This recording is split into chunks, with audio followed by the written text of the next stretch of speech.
Altos is brought to you by the kind compliments of Rituals Coffee House.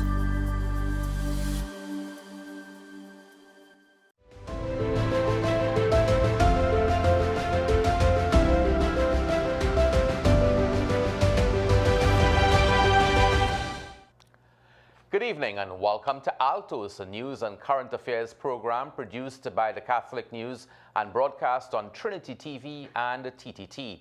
I'm Roger Sands, sitting in for Neil Parsonlal. Our top stories of this week. 3 years after children returned to the classrooms after COVID, there are concerns about significant gaps in some children's learning abilities. A trauma initiative in the Archdiocese begins with a pilot project in 4 schools. We speak to Father Gerard McGlone to find out more. Music and the Jubilee. Hear how some pilgrims of hope are hoping to bring messages of transformation and healing to encourage others. We have the very latest on Pope Francis, who remains hospitalized.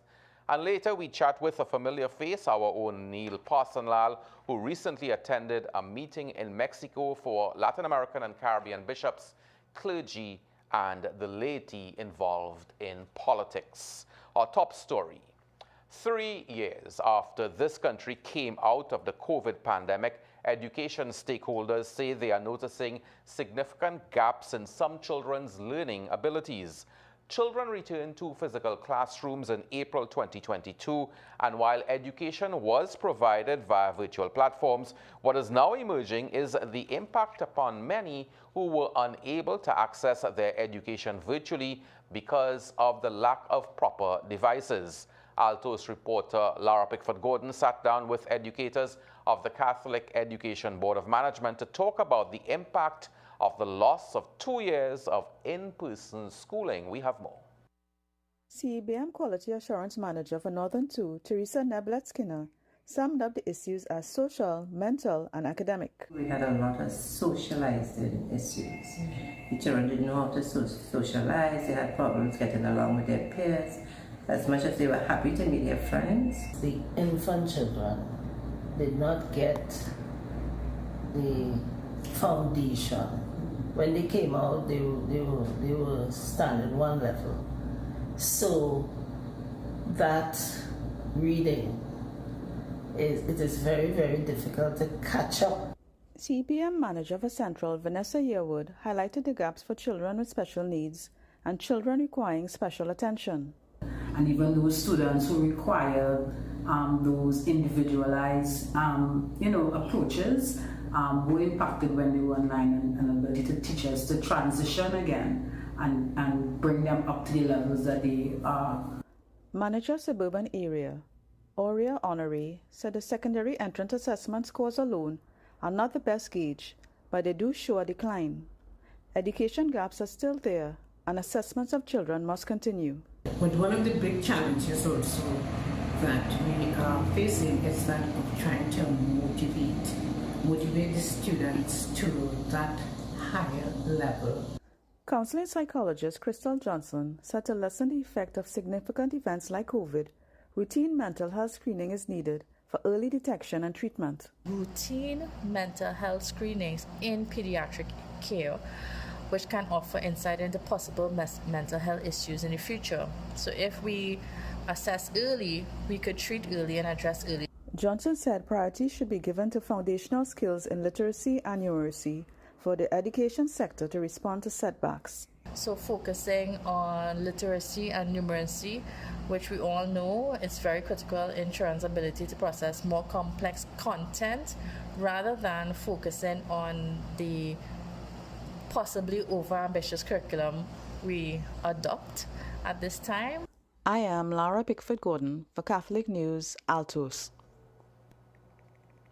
And help is on the way for students who are suffering from trauma, and they are being given an opportunity to say what can be some of the solutions to deal with the issues that affect them. The Trauma Resource Center Committee of the Roman Catholic Church was formed 2 years ago and has been conducting sessions at 4 schools in the Port of Spain district. Using the ground-up approach, the committee listens to those affected to learn about their experiences and to determine what they see as possible solutions.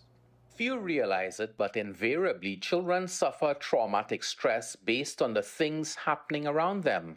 Over the past 2 months, the Trauma Resource Committee has been holding meetings and workshops with staff and faculty members at 4 pilot schools: St. Anthony's College, Bethlehem Boys and Girls RC, and the St. Francis RC School in Belmont. Father Jerry McGlone, who heads up the committee, said in listening to the teachers and faculty members, they have gathered considerable input and data that will help the committee develop programs to address the pervasive trauma that is affecting them, their students, parents, and the communities. Additional training is planned for April. He told Altos that having listened to the administrators and the teachers, they are now shifting gears to children. The first is really to find out from the students themselves what their experience of trauma is, and secondarily, what do they see as solutions. We've done trainings now with the faculties of 4 different schools, and now we're asking the students the same questions of what forms of trauma are you seeing, what do they see as the solutions. Father McGlone said the input of parents is also important. The second key group that we're interviewing this week are the parents in each of the 4 schools. And we're asking them the same questions. What are they seeing? What are they experiencing? And what do they see as solutions? He said the approach being used is important because it is from the ground up. We're trying to listen to those who are experiencing trauma and to really find out from them what they see as the most important needs and how we can respond as a church, how we can respond as a people to the current situation we see in Trinidad and Tobago regards to the terrible situation of a state of emergency, but also to really look very deeply at how we can be a trauma-informed church. Father McGlone said there are plans to meet with community leaders in the communities of the 4 pilot schools. They have also involved the parish priests and school principals in the initiative. Training, he said, will also be provided for school guidance counselors to help them in the creation of trauma-sensitive schools. Father McGlone is hoping that all 257 school guidance counselors will be trained by the end of the Easter break. This Jubilee year has called some not just to ponder on their faith-filled mission as pilgrims of hope, but to actually put their faith to music in the hope that it will bring others to the realization that God is our true hope. Rosemary Scott of the Living Water community wrote a Time of Jubilee 20 years ago, but today the message remains as powerful as back then. And Marceline Peters of the Point Fortin Music Ministry is hoping her song will bring transformation and healing. Altos reporter Kaylan Jordan spoke with both women for this report.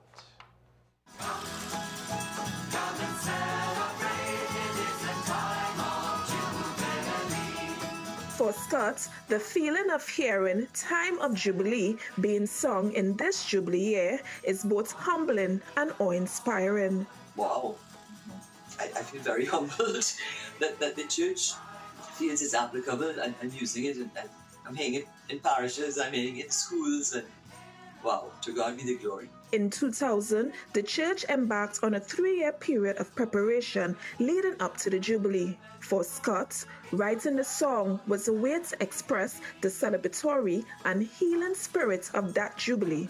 And I just started to think, well, it has to be joyful, it has to be celebratory. I just really felt, okay, Lord, if you want something for this Jubilee, help me out, you know. And so in sitting in prayer, the words just started to come. Scott reflected on how the spirit of Jubilee today feels different from 25 years ago. It was a more solemn time. In our own archdiocese, there were places where the doors were closed for a year before, and we all looked forward in anticipation to when the door could be opened.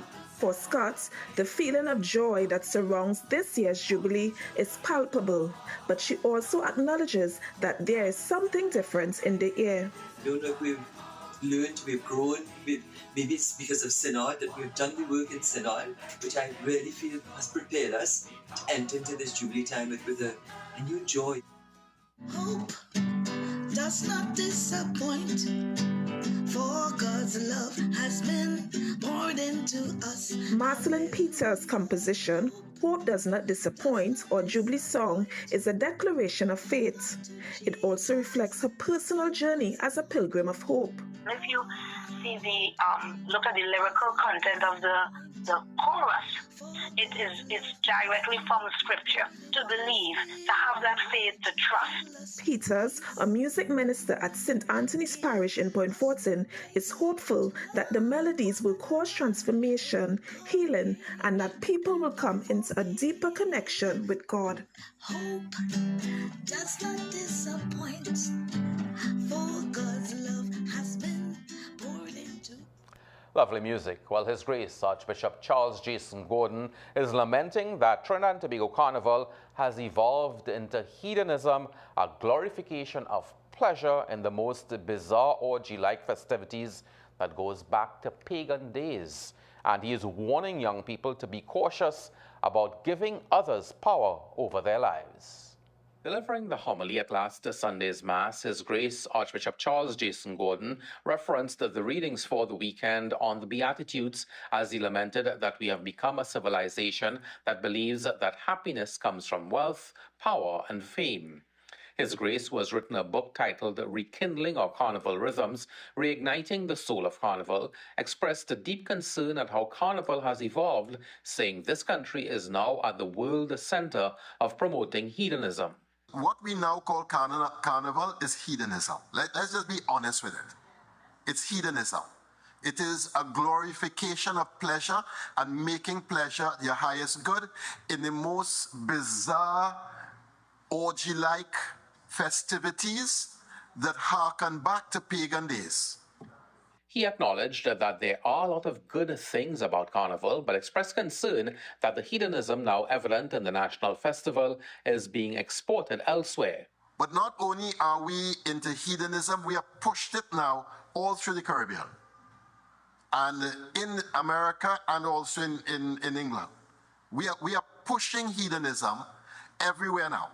His Grace also spoke to the growing number of suicides being reported, issuing a caution to young people. A lot of the suicides these days is because of a public opinion on social media. You know that? And once you give people that power to have an opinion over you, and your happiness or your sadness is based on their opinion over you, you're in trouble.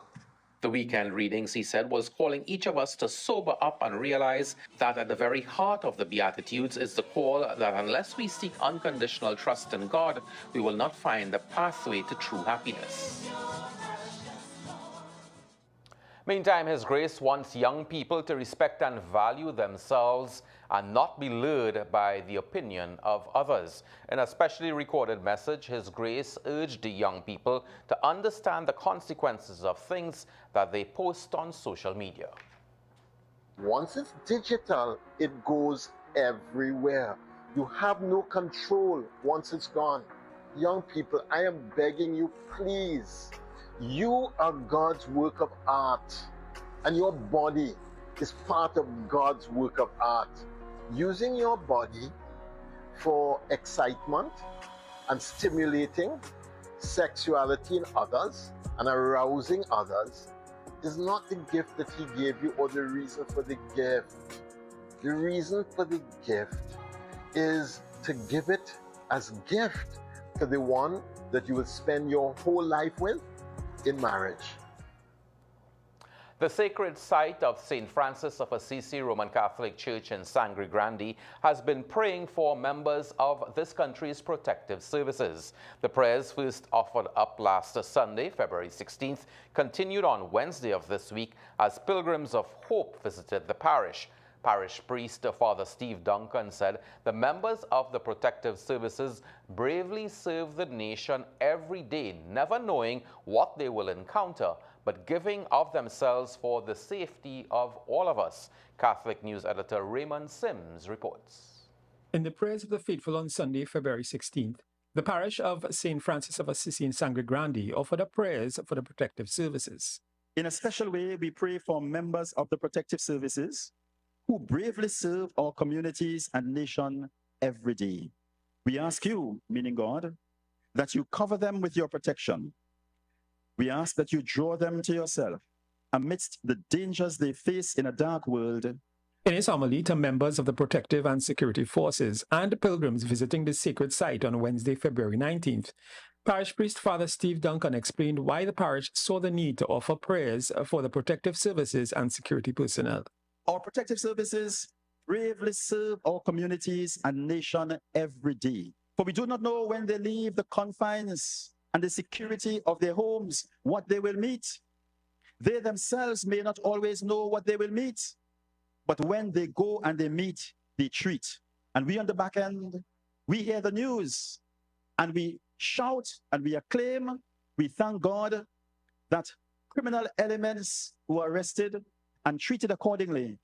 Men and women of the protective services, he said, protect our leaders of state, we as citizens, national institutions, and our borders, and give themselves selflessly to the cause. He urged citizens to hold hands and cooperate with the protective services and do our part to assist in bringing crime under control. So that whenever we see something, say something, so that together we help the protective services and they too know that they have that joy in serving us, whom they don't even know, but they took a sacred oath to carry out a responsibility in the name of the state. And recognizing that, we ask God to protect them. He prayed that members of the protective services will be protected by God's armor, saying God is the one who will ultimately guard the guards. I am Raymond Sims reporting for Catholic News Altos. And as of Friday morning, Pope Francis marked a full week at Rome's Gemelli Hospital, where he spent a good night and got up and had breakfast on Friday morning, according to the Vatican. The Pope's daily routine at the hospital includes a breakfast, reading, prayer, and necessary therapy, according to Vatican Press Director Matteo Bruni. Medical staff are carefully evaluating potential side effects of the treatment given the pontiff's age. He is 88 years old and pre-existing health conditions. The positive progress noted in Friday's update from the Holy See press office follows Thursday's report of a quiet night as the Pope continues treatment for bilateral pneumonia that has prompted the cancellation of several weekend Jubilee celebrations. The Vatican confirms it is likely Pope Francis will not recite Sunday Angelus this weekend, though no final decision has been made up to Friday. And Pope Francis has been receiving an outpouring of love and affection from children as well as visitors to Rome in this Jubilee year as he remains hospitalized. We have more. Many pilgrims have traveled to Rome in recent days hoping to see the Pope, but the Vatican, given the circumstances, canceled all events scheduled.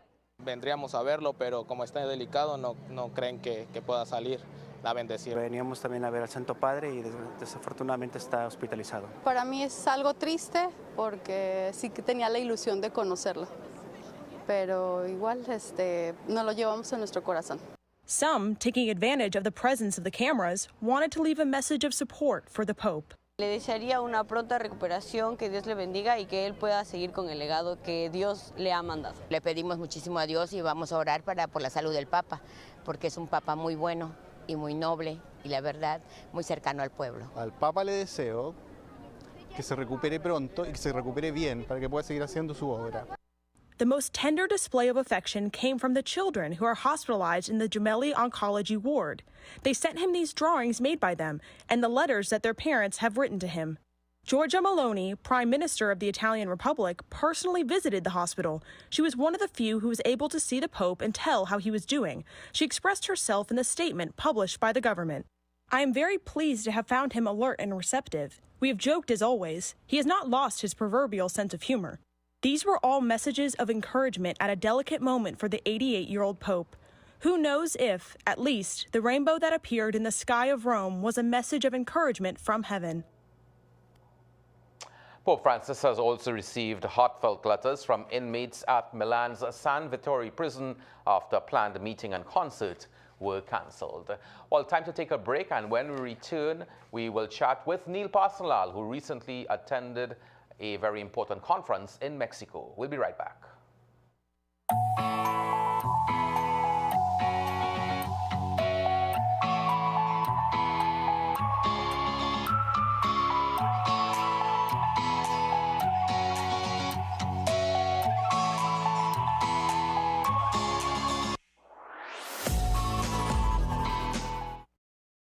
Well, welcome back to Altos, and joining us now is our regular Altos host, Neil Parsonal, who thought he could have gotten away from us for a couple of weeks, but we've tracked him down. Neil actually is on some of his other duties, attended a very important meeting in Mexico, which was a meeting of bishops, clergy, and laity, right, Neil, involved in politics, and it was hosted by the Pontifical Commission for Latin America. Politics and the church. Tell us all about this.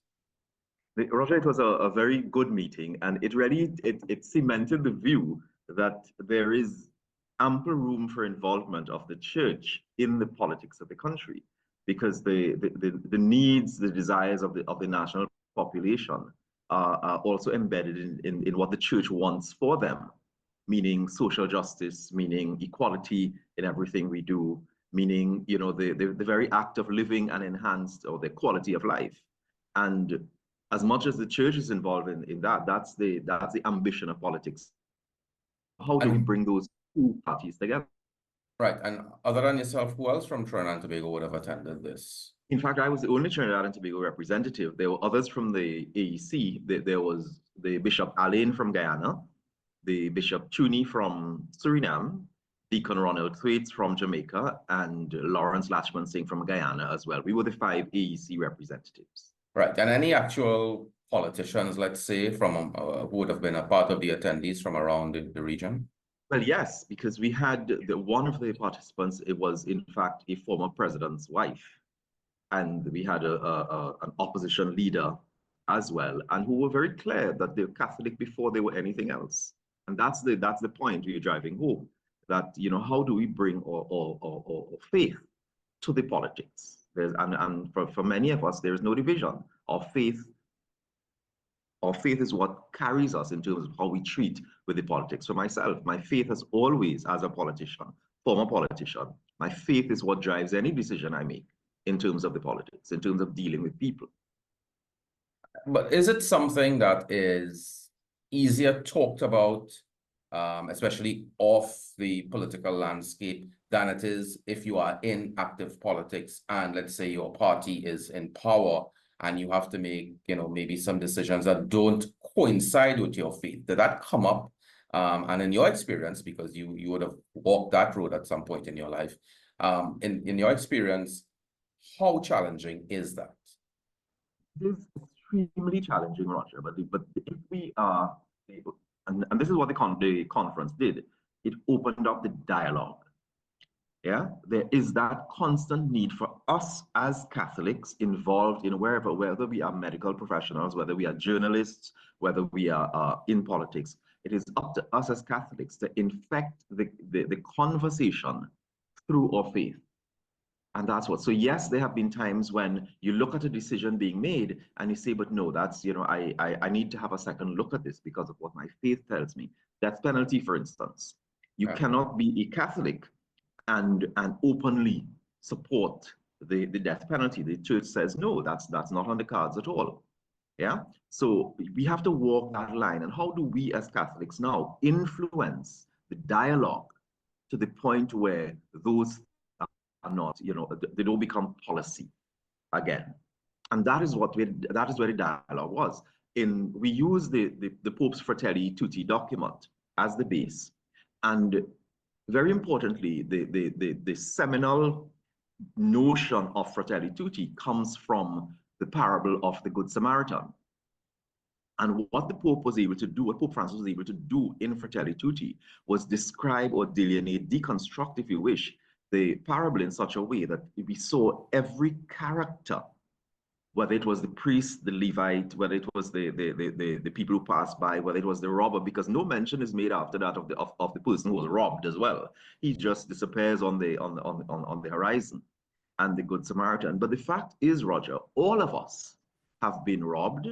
All of us have been the Good Samaritan. All of us have passed by for whatever reason as good Catholics. And what the document and what the discussion did was force us into that position where we look at ourselves and say that all of us, eventually, whether politician or priest, must become the Good Samaritan. And that was the discussion. And that was the beauty of that discussion. And any significant outcomes coming out of the conference, and what's next? I think the next thing for us in the AEC, what came out was that the need for us to have that kind of dialogue right here in the Caribbean. It was 5 of us in the midst of 64, a total of 64 Spanish-speaking people. We were the only English-speaking, and there seemed to be this position that the Caribbean is one homogeneous, society of Catholicism. And we had to explain to them that while Trinidad and Tobago, for instance, might have a dominant or fairly dominant Catholic population, in Jamaica, in Guyana, in Suriname, Catholicism is a minority religion. And therefore, the evangelization efforts, the shaping of the society and the shaping of the discussion, it's entirely different. So even here in the Caribbean, we have different experiences of Catholicism, and therefore an interaction with the Catholic, with the state, with politicians.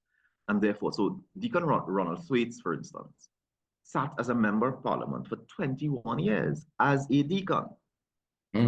I don't know if we can, if that is on the cards for Trinidad and Tobago, but he was actively involved in politics and a member of, not only a member of parliament, he was a minister of education, during that time.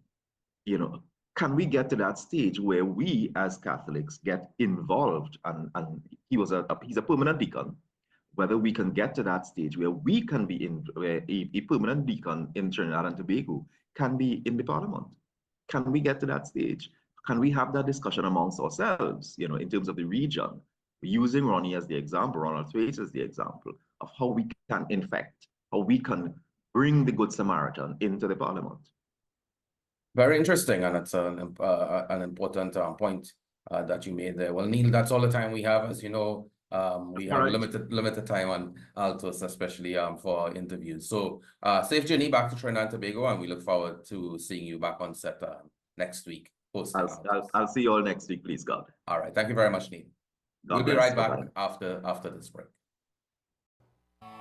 In this week's issue of the Catholic News, Women of God, Pilgrims of Hope Founded on Faith, is the theme of the 5th Catholic Women's Conference coming up on March 8th, International Women's Day.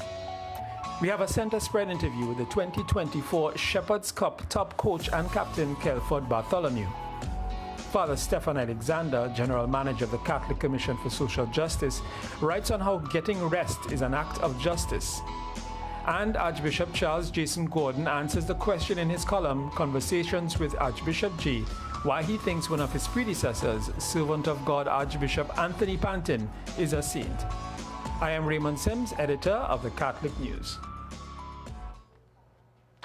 And please make sure and pick up your copy at Mass this weekend. Well, in some regional news, Archbishop Emeritus Edgerton Clark of Kingston, Jamaica, passed away peacefully on February 13th, just 1 day shy of his 96th birthday, at the Holy Trinity Cathedral Rectory in Kingston, where he had been residing.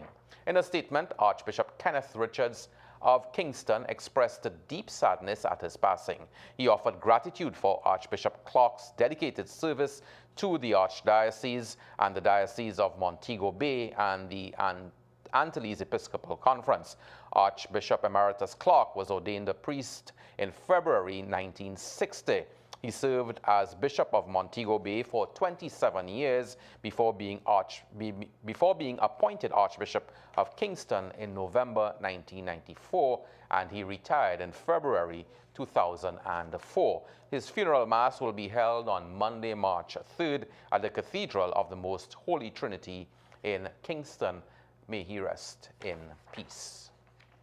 Well, that's a wrap for our show for this weekend. Thank you for viewing. We continue to urge you to pray, read your Bible, and learn your faith. As we go, students of the Standard 2 class of the Sacred Heart Boys RC School, under the instruction of their teacher, Mr. Felix, and the guidance of their parents, were tasked with creating a carnival mask depicting traditional characters. As part of the activity, the students made presentations explaining their design choices and the cultural influences behind the masks. We leave you with a look at some of their creations.